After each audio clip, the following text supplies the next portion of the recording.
Avez-vous de la difficulté à changer vos comportements, vos habitudes, votre façon de penser? Qu'est-ce qui vous empêche de les changer?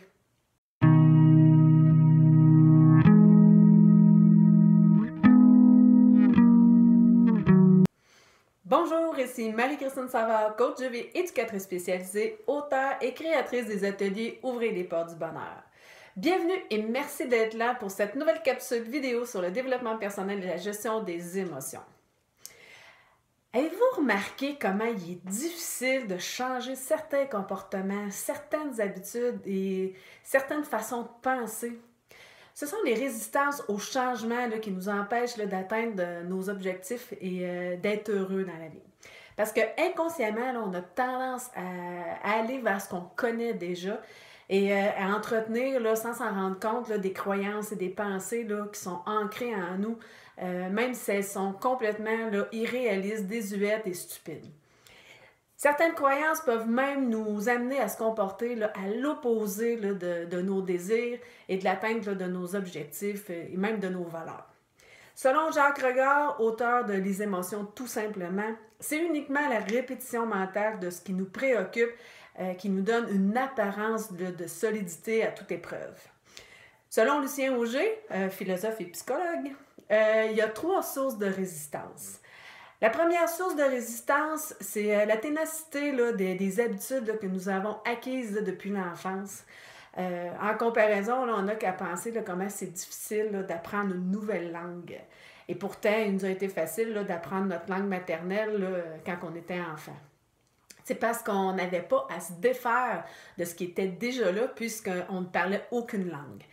Il est plus facile d'apprendre quelque chose, une nouvelle tâche, quelque chose de nouveau, que d'apprendre un travail avec une nouvelle technique de travail. Particulièrement si ça fait des années qu'on fait cette tâche-là.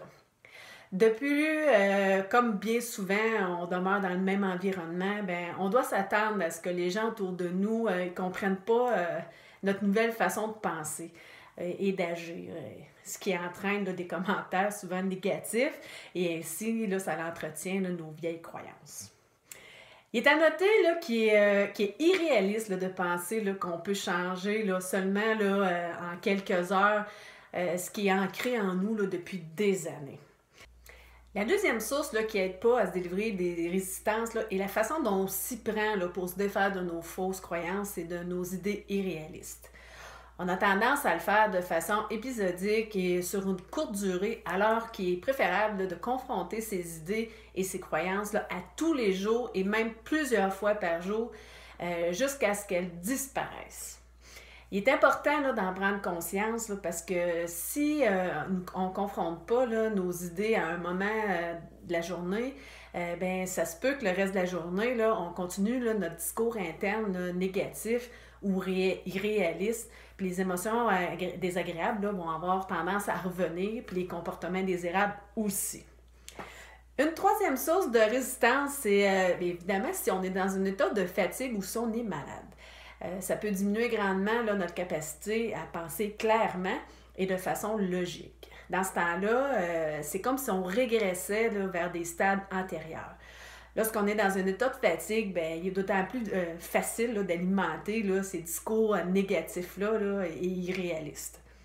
Souvenez-vous que si on change ses croyances et sa façon de voir les choses, on change automatiquement sa façon d'agir et ses comportements. Par exemple, si ce qu'on a connu dans notre passé, c'est de la violence, on va avoir tendance à penser que ça fait partie de la normalité, alors que c'est tout faux. La journée où on sait que vivre dans la violence, ça ne fait pas partie de la normalité puis c'est pas sain, il devient alors possible de mieux choisir les personnes qui nous entourent pour ne plus tolérer de vivre dans cet environnement-là malsain et nuisible.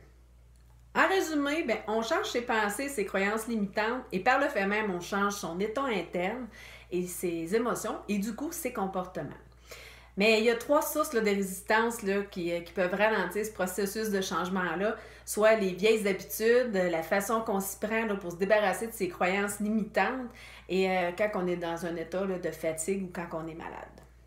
C'est déjà tout pour cette capsule-là. Pour d'autres capsules et des articles en lien avec le développement personnel et la gestion des émotions, Ou pour en savoir plus là, sur les services de coaching que j'offre ou les ateliers en ligne Ouvrir les portes du bonheur, visitez mon site au www.relationaide.net. Sur ce, passez une excellente journée.